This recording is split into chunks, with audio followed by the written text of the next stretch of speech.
Namaskar, everyone, and once again, welcome all to Wednesday meditation session. Now, today, I'm laughing of excitement of the drawings that we have here to show you today, and the conversation that we have prepared for today in our meditation. In a certain way, like I said, we are moving back to some of the fundamental aspects of meditation for various purposes. Not only because it's useful to review like what is the base of meditation, what meditation even is, but also because from what I've been seeing and reading in all of you, you are all making progress. You are all unfolding. You are all rediscovering that ability that is fundamental to yourself. I've been reading on the chat with a lot of excitement your discoveries, like how you're able to observe things in a different way and how you're able to change things, how you're able to influence the space around you, but by first coming into contact with yourself, which is an amazing power. Yesterday, I wrote a little bit about this. You are the master of this life. When we are children, we know this, but we get told over and over again that we aren't. And we submit, we allow us to go down into this acceptance that we are not all of that. But the truth of the matter is that we are. That's why as children, we know that feeling of possibilities that we have access to. It is not an irony that we sort of forget these things as we grow older. I would say that's in perfect order. Because doesn't it feel amazing when you go through your winter coats, right? Summer is over, fall is over, the winter is coming. You start checking your winter clothes and you check your pockets and you find money there. Who hasn't had that happen to them? And how do you feel when that happens? You had forgotten all about it. Yet you receive it and you're like, oh, that's so nice. Thank you, pass me for saving this. I'm gonna go buy a coffee, or I'm gonna go invest this, or I'm gonna put this somewhere. There is a beauty and an enjoyment to be had on the rediscovery. That's why it's available to us. That's why even sometimes the healing process has these moments of bliss amidst the pain, the challenges, and the difficulties. In the same way, we forget so that we can remember. Meditation is that process of centering so that we can enter into that innermost space and remember. It's a practice of remembrance. That is why now I say centering is entering. Centering is entering. Now there's this very important thing of remembrance that since ancient times, for thousands of years, yogis have known about this. I have mentioned this in my sessions a few times. Today I want to emphasize on that as we embark on our meditation. This universal principle that I have written here, universal principle, top left. You are not what you can observe. If you just follow this universal principle, you will move your life towards a lot of power, a lot of grace, a lot of freedom. Very simply, you can start considering, okay, I am not what I can observe. Let's put it to the test. Why don't you put it to the test during the week and tell me what you find? It's easy. You are know what you can observe, okay. So you can observe the birds outside. Are you the birds?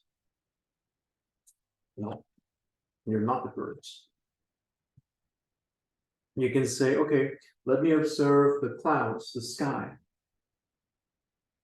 Am I the clouds? Am I the sky? No. You're not your computer. You're not your relationships. You are not any of that. You are not, whatever you can observe, it is not you. But we mean that not just in an identity sense. For you may say, okay, I'm observing my hands, but Mars, surely my hand is mine. It's not yours, it's mine. But we are not referring to the physical body here. We are not referring to an identity, an ego. What you really are is never anything that you can observe.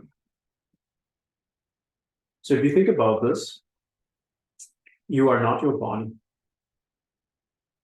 This is so much true that amputees are still themselves.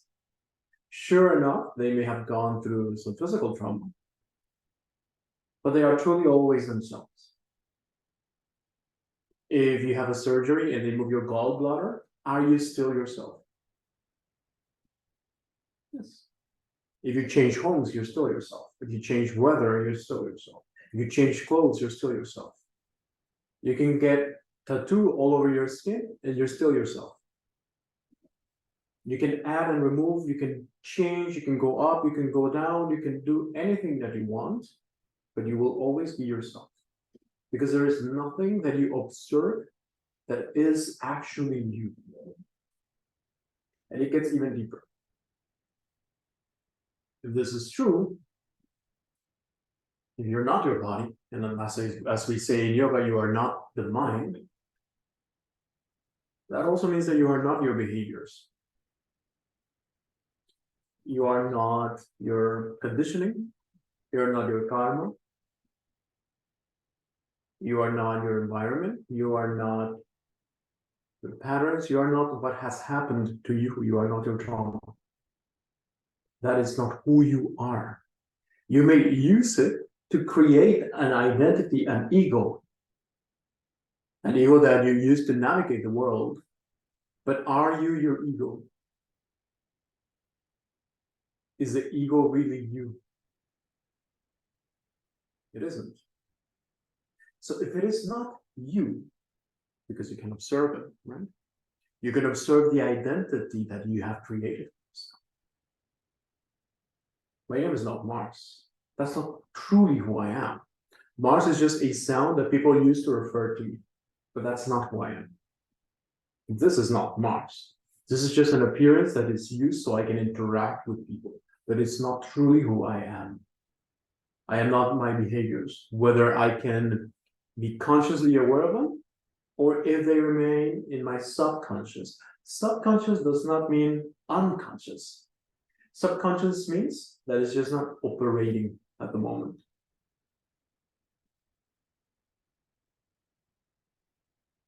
But whether I can admit it or not, I am not even what is there, dormant or latent in my subconscious. I am not that. I am not that.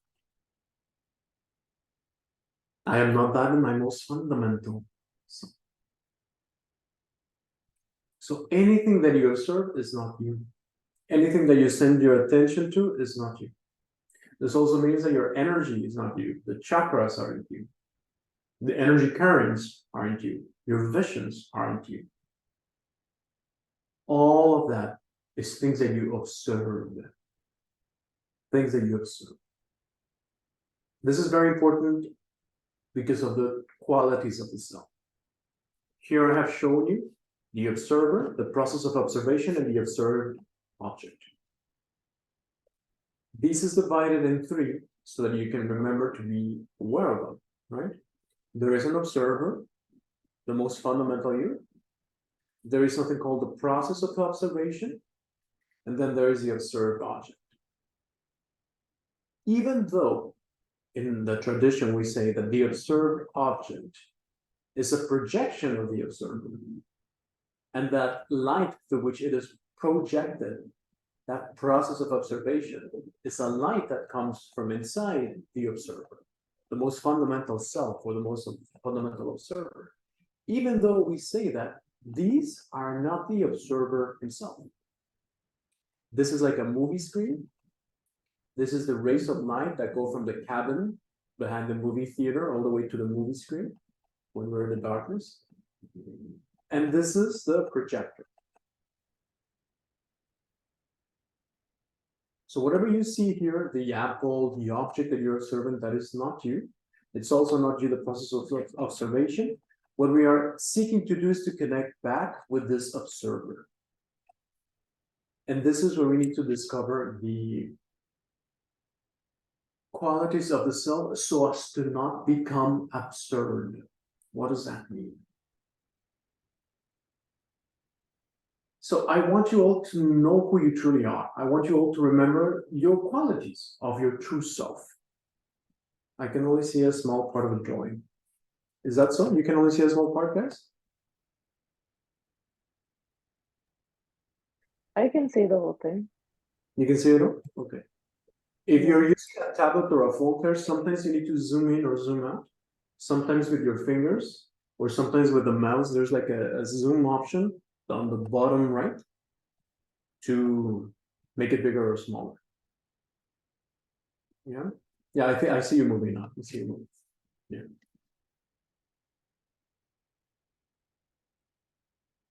So in meditation, we want you to remember who that true self is so that we stop the absurdity of not recognizing it and thinking that we are something that we are not. In other words, I want you to remember who you truly are. So this is where I want to ask you. If I talk about that self, that innermost self, you can use the word soul for now. But this is what I'm referring to: greater, sacred, more powerful than an individual soul. I'm talking about the divine source, that deeper innermost self. So, what are the qualities of that self without observing? What are its qualities? I am asking you. I'll give you a couple and then you tell me. That observer, one of its qualities is that it is eternal.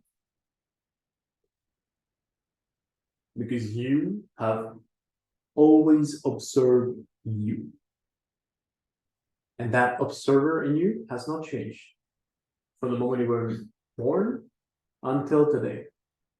What has changed is everything else. You can change your mind, your brain, your body, your behaviors, your opinions.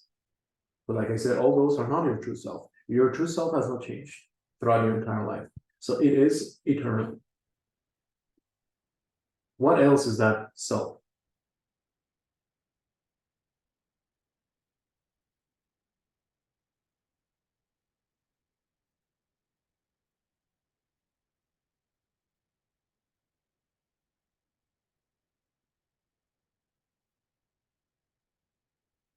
I'll give you another one. This is a very important one.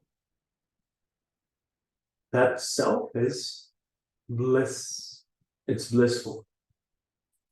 When you are truly centered in yourself, you are at peace. You are blissful.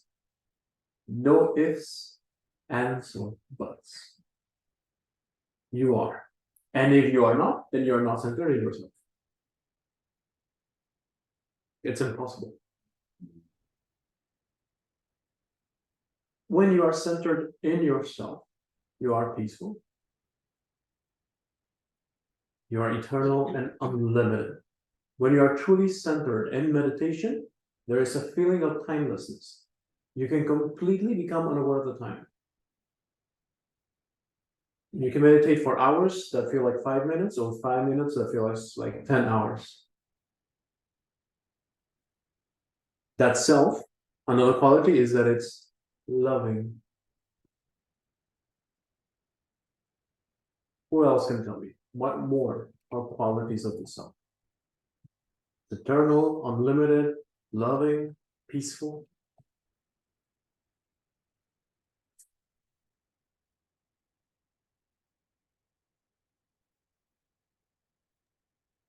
What about like connected to, I guess, the greater, um, I don't know, just like connected to others? It is aware of its connection to its source. Yes, there you go. Exactly. There it is, right? So it's connected to the source, and a key word here is aware. Because the self is always aware, and they have done research on this. Did you know that you're always aware? Even when you're sleeping, even when you think you're not paying attention, you're always paying attention. Always. This has been proven. Even people who have been in coma for a long time are able to recollect with perfect memory what happened when they were in coma, given that the right circumstances are done, right? The right hypnosis or the right meditation or the right exercise of remembrance. You may come and tell me, no, Martin, because the other day I lost my keys and I was not aware there. You were. But you have convinced yourself that you weren't. That is why mastery of the mind comes from being centered in the self. And the more you center yourself on the self, the more mastery you'll have in your mind cannot play any tricks on you. The world cannot play any tricks on you. You are the master of your own destiny. You are the master of your own experience. You are the master of this world. So the self is blissful, it's aware, it's connected, it's prosperous, it's gracious. So if you think for a moment, okay, I'm going to accept that my innermost self, as Mars says, is all these things. Can you observe those things outside?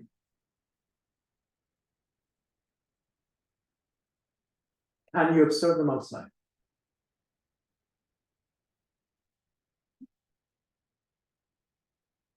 If they are the fundamental qualities of yourself, meaning if it is yourself, if it is what you are, then by law, they cannot be observed outside. This is why if we meditate, or if we do things to become blissful, we will fail. If we meditate or we do actions to become peaceful, prosperous, to become unlimited, eternal, or loving, we will fail. Because these are fundamental qualities of the self that you cannot find them. It would be a denial to try and go towards where you already are. Meditation is all about remembrance. Meditation is about rediscovering that this is who you truly are. The self with all these qualities. There is an action needed. But the originator of the action, the origin of the action is that desire to uncover your true self. That is why you raise the detachment of the result. We do. Regardless of the result.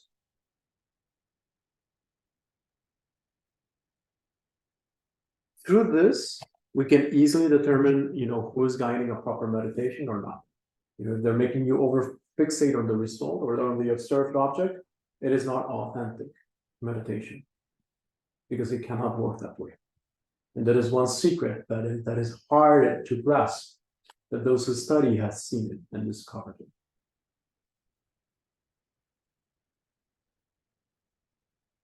Now, so how do we know about the self? The self cannot be observed because it is you. If you think about an eyeball, can the eyeball see itself? It can't. Even if you look in the mirror, can the eyeball see itself? Only the front part. You cannot see what's on the back of it. It's impossible. So how do we know about the self if we cannot observe it?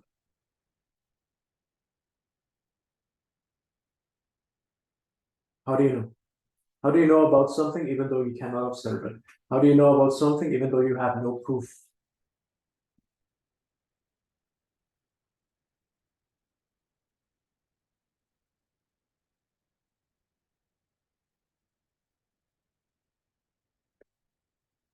Because you experience. The word experience is not the best word. In Spanish, there is a better word. It does not exist in English. In Spanish, we say vivencial. You live it, as it were. Not just experience, but live it. You don't become it, you remember you are it. with true memory, not recollection, but heart memory. So in meditation, what we are doing is that we are training to connect with that observer, to center in that observer. Centering is entering, center in that observer, and remove the power from the objects, remove the power from the processes, and awaken that desire in you to discover, rediscover your true self. That is a source of bliss, power, and unlimited energy and love. I guarantee you that if you practice this, if you meditate diligently, patiently, constantly, more and more you can center in that self. More and more you reclaim that power. And whatever you are, you put it out there. That is what they need. Discover peace inside through meditation and put it out there. Do your prayer and then put it out there. Don't just do the action disconnected. Don't just do the prayer disconnected. Do the whole thing. Now, how to do that? We're about to experience it. So let us come into our meditation posture. Adjust your posture. Find any posture that you want to sit in today.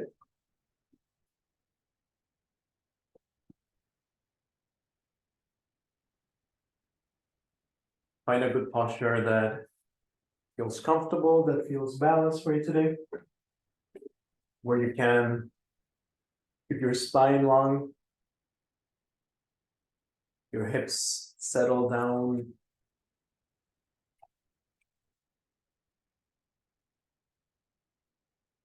your eyes closed.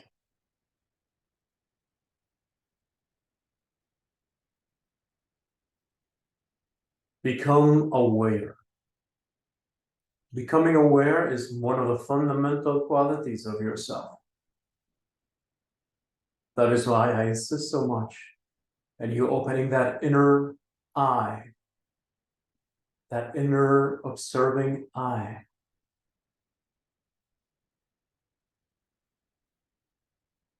To reach that self, you become aware and you remain present. To remain present, we use the breath.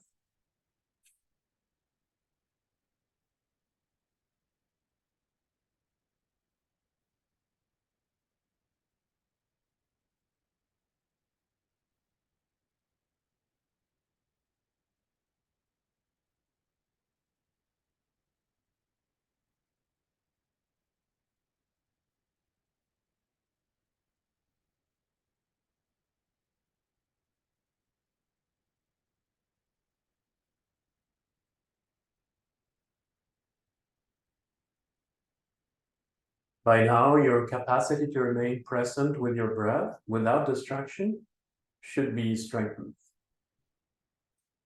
And if you feel you're too often getting taken away by the stimuli of the senses or the inner world stimuli, then you need to take it more seriously and practice more during your days.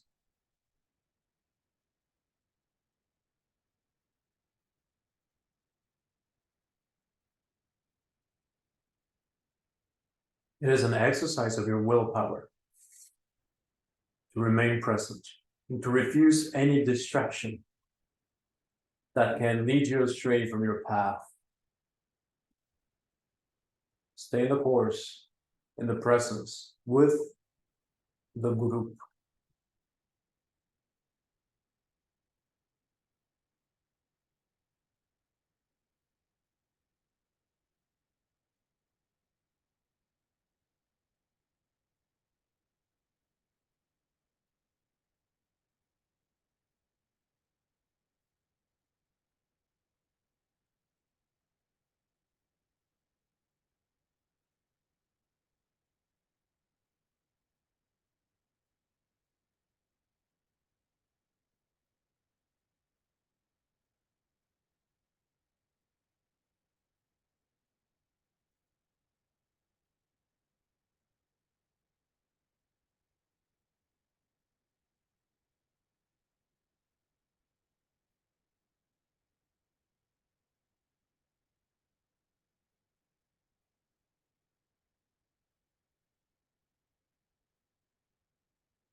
as you center yourself in your breath, and you become stronger in recognizing the behaviors of the mind and the tendency to become distracted. As you lengthen your ability to remain present, you enter into that inner space, that timelessness.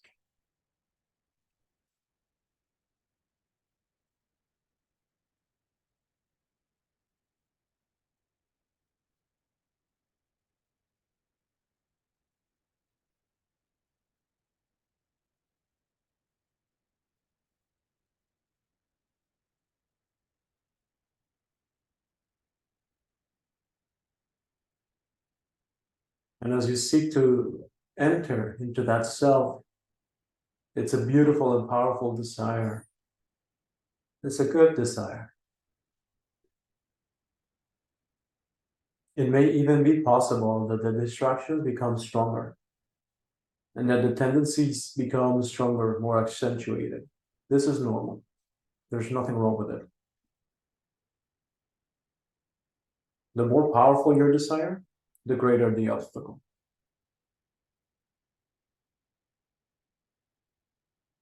And you are meant for a huge desire, the greatest of all undertakings is to discover the true self within. So strengthen yourself, stay present.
As soon as you realize the distraction coming, use that energizing breath and come back.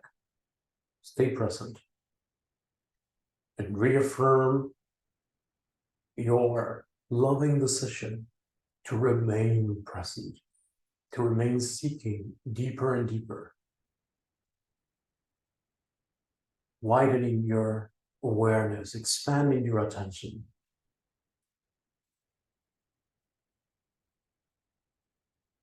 Inward, inward, inward.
Just observe your breath.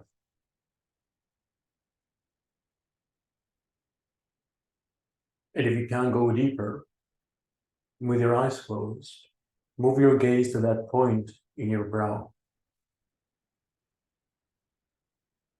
Remain there, with your eyes closed, looking towards the brow, the center of your eyebrows.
Keep going deeper. You are not alone. You are part of a group. And this group energy field is full of masters who are blessing and protecting you. Be bold. You cannot go to somewhere that is unexplored. In this internal journey, all the masters have gone. They know the way. Worry not.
Notice any tension that may happen in the body as a sign of resistance.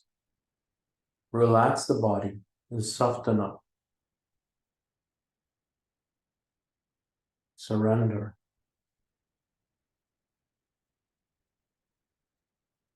Let the bliss flow from that inner space. The more you center yourself there, the more you can experience that timelessness. That self cannot change. It is incredibly stable and firm. Unlimited power.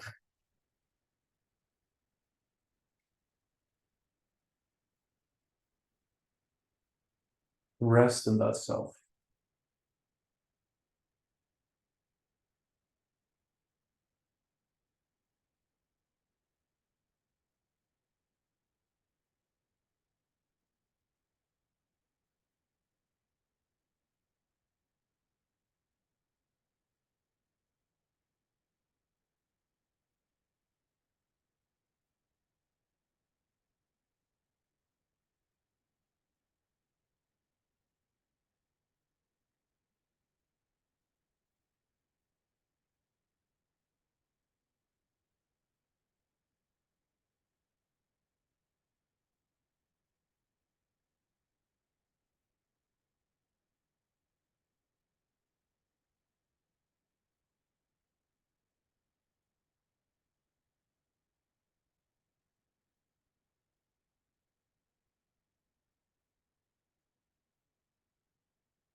Feel, imagine, or visualize that self as a very positive inner being that transmits light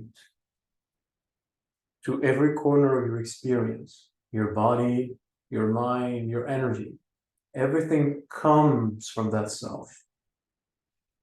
Let that self pour into everything else with love and power and energy. Feel, imagine, or visualize as you breathe. When you inhale, the energy comes and is accumulated to every corner of your experience. And when you exhale, it is transmitted to every corner of your being. When you inhale, the energy comes and is concentrated. When you exhale, it is distributed. It is distributed to every corner of your body, including the brain, the mind, the energy.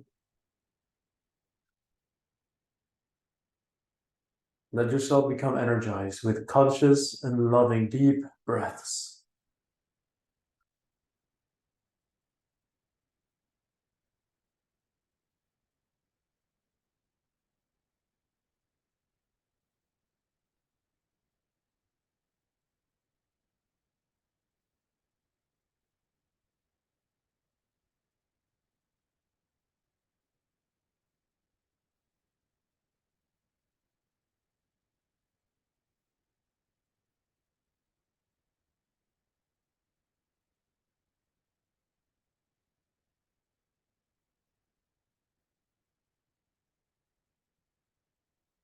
How much can you energize your body, your mind, and your breath?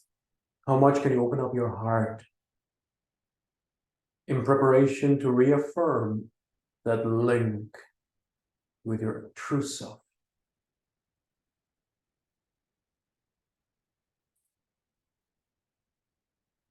With deep breath. Make it certain, make it a reality that you are that self, that everything else is an experience that is observed. Breathe with conviction so that you can bring those qualities out in display.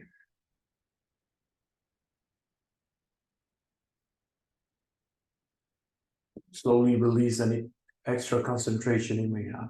Land back in your body and reconnect with your physical body and your presence in the room that you are in.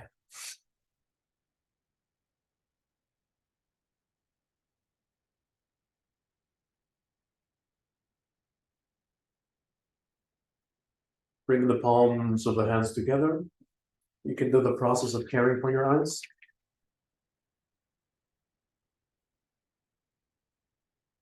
I'm going to give you a couple minutes to write down in your journal.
Very good.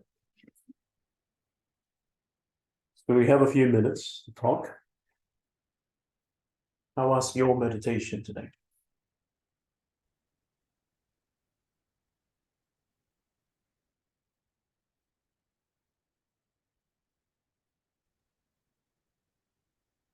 Hi.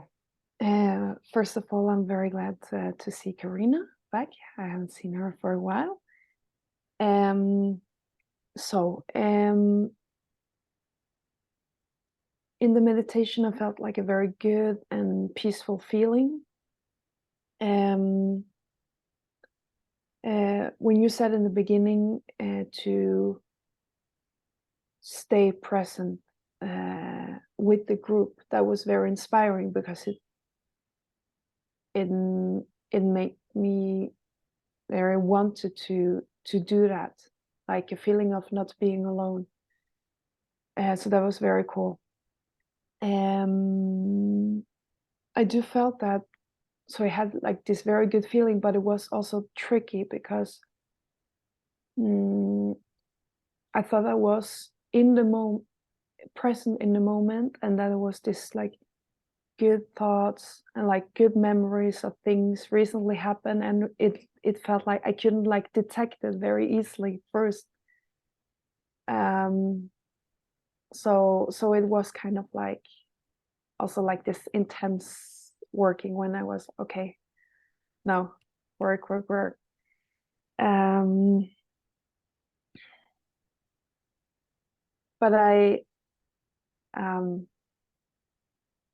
with this class, I felt like even more motivated to continue to meditate and explore, because I realized there's so much. So thank you. Thank you, Claire. How much there is there to explore in meditation? I've been doing it for more than 10 years by now. So unless it takes 10 years to discover,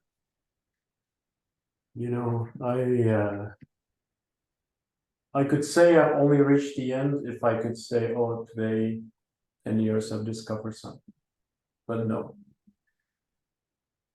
I've talked with many people who have meditated even more than, and trust me, I spent many years meditating many hours per day. There is so much. Things you can't even imagine.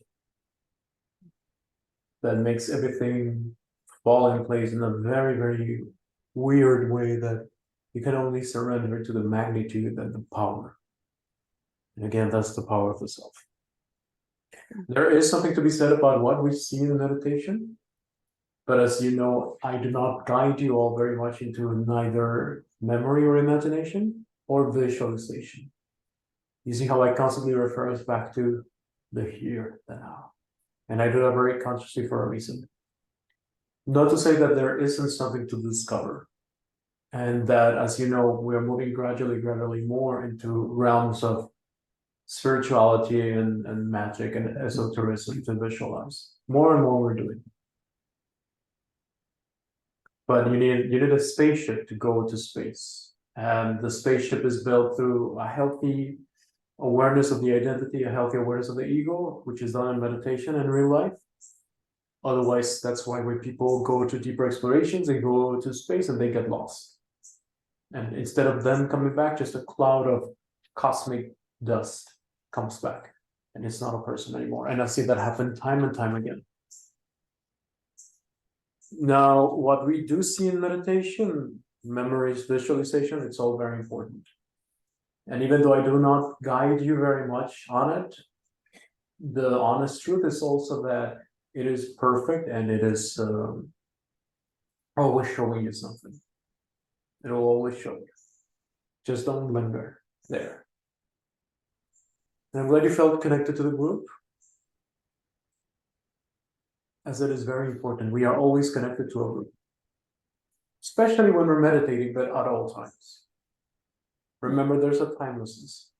So if you become really present, even now as we're talking, or in 2 hours, when you're cooking, when you're eating, when you're doing, when you're angry, if you say, let me be present, is there someone out there that I can sync with, that any radio station that I can connect to, you can guarantee that that station exists. And because there is timelessness, ancient masters and your ancestors are tuning in there right now. The people who prayed for their children or their grandchildren, for the future generations, they're with you right now. I myself, I pray for my children and my grandchildren in the future. So in the struggles that they will face, I am already there because I am timeless. I am already there, serving them, protecting them. They're never going to be left alone, and their children too.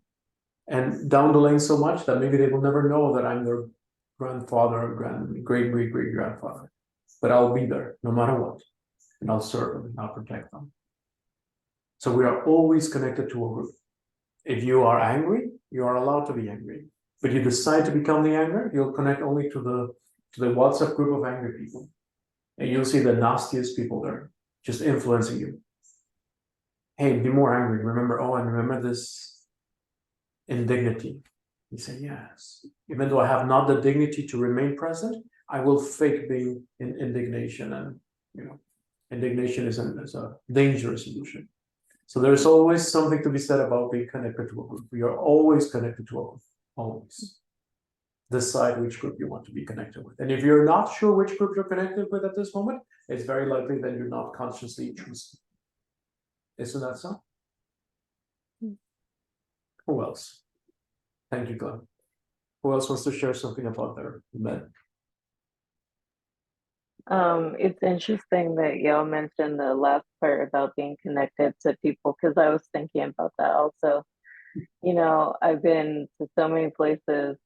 I've been in so many different communities, and it's always hard to leave and, not be connected to those people, not having like that time, that space, but just understanding that you're always still connected to those people, you're still connected to those communities. It makes you feel peaceful and at ease and not like attached to the specific moments in time, but just like trusting in that connection to people always, since we are eternal. I was thinking about that, so I'm glad that y'all wrapped that around, because that's all I was thinking about the whole time. So It is so, isn't it? There's timelessness and there's forget the word in English, like omnipresence, and that fundamental stuff. So your friends who are not physically with you, that they pray for you, they meditate for you, they are with you. No matter where they are, no matter when they are. As a child, I used to think of this when I was walking on the street. I have no guarantee that all the people that I see on the city are actually there. They could be my ancestors. Pulling your shirt back when you're about to cross on a red light, walking, right? Saying, hey, watch out for that car coming. Or giving you an advice. You have no guarantee that that person was really there in that moment, in that presence. Could be your ancestor, it could be your spirit, it could be your own subconscious. So I used to think that and see, well, okay, if that is a possibility, then doesn't that mean that I am also there where all my friends are and that they are here? What if I'm one day while I'm having these deep conversation with my friend is not really there, but their spirit somehow is, and it's connected with me. The mind has no guarantees, right? The mind makes up all kinds of things and creates all kinds of memories, but we remain connected. Right now, I can't remember how the text goes, but right now there are hundreds, if not thousands, of Tibetan monks praying for us as we speak, because they pray for everyone. There's people going to bed now, they're praying for you. There's people waking up now, they're praying for you. People who know you, people who don't know you. So we are all incredibly connected. They're here with us now. The more we open ourselves up to that, the more they are here with us. They are so powerful. So nothing is ever a coincidence. I don't believe. What about Tiff? Does Tiff want to say something about her wealth in meditation? And I was writing down how it was one of the first times where actually, like I felt I felt like I did really well. Like I don't know, like I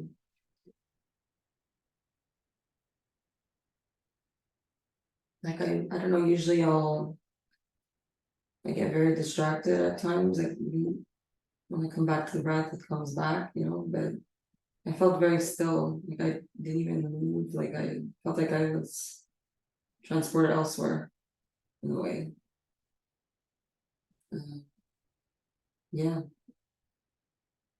Well, if you feel like you did very good, then I would say you did very good. There is so much to be said, so much to explore, and a great part of me wants to go as deep as we can into really deep astral meditations. But at the same time, even though I have that strong desire, I've always been instructed, not just by my teachers, but that strong intuition that we have to very gradually go there for some reason. I've done it that way all these years, and it's taken me. It's funny because it's taken me really far, even though it's slow, but at the same time, I've seen greater progress in myself than other people who go straight to the light, if that makes sense. But there is so much. There is so much that we can go to in meditation. Little secret is that unbeknownst to you, to all of you, you are already, the ego cannot see it, but you are already going to places that are incredible. And that is revealed in glimpses throughout the day and the dreams, of course. So I'm really excited to continue the exploration, and I'm very grateful that we get the opportunity to work on these things and to explore more and more. Remember that I am also influenced by you in these sessions. So what I mean by that is that your bravery and your boldness and your aperture is what will also guide us. So in the group, always feel free to ask and say, okay, Lawrence, can we look more at this? Like, what about the childhood memories that come when we're meditating? Can we explore that? So remember, asking is important as well. Your desire. Okay, Mars, what about that thing, like, can I be more present with my friends even though they're in another country? Or can I be more connected to my ancestors?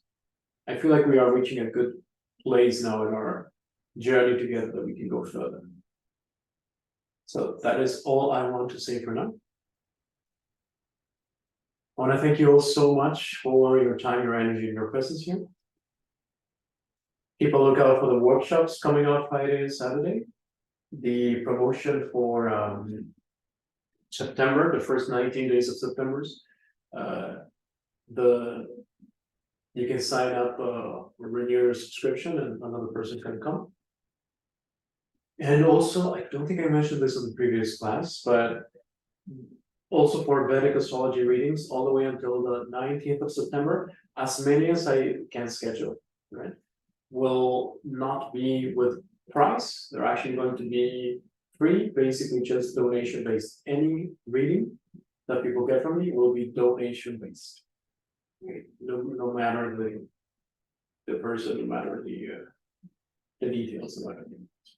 So if you are seeking a reading, you want to check something in your chart, or you want to gift someone a reading, or you want to recommend someone, this is a good time to do so, as we are doing it on the path of celebration, right? I think that is all I wanted to say for now. So all readings are donation based. Of course, the only limit is how many readings I can do, per day. It's usually not more than one or two. My energy does not allow for much more. So that is all I want to say for now. Thank you all so much for being here. I hope you're feeling very good, and always be present and connected with your breath. I'll see you all tomorrow. Hatha yoga practice. In the meantime, be healthy, be happy, and absolutely don't worry. And I'll see you all very soon. Namaskar. Bye. Bye-bye. Thank you.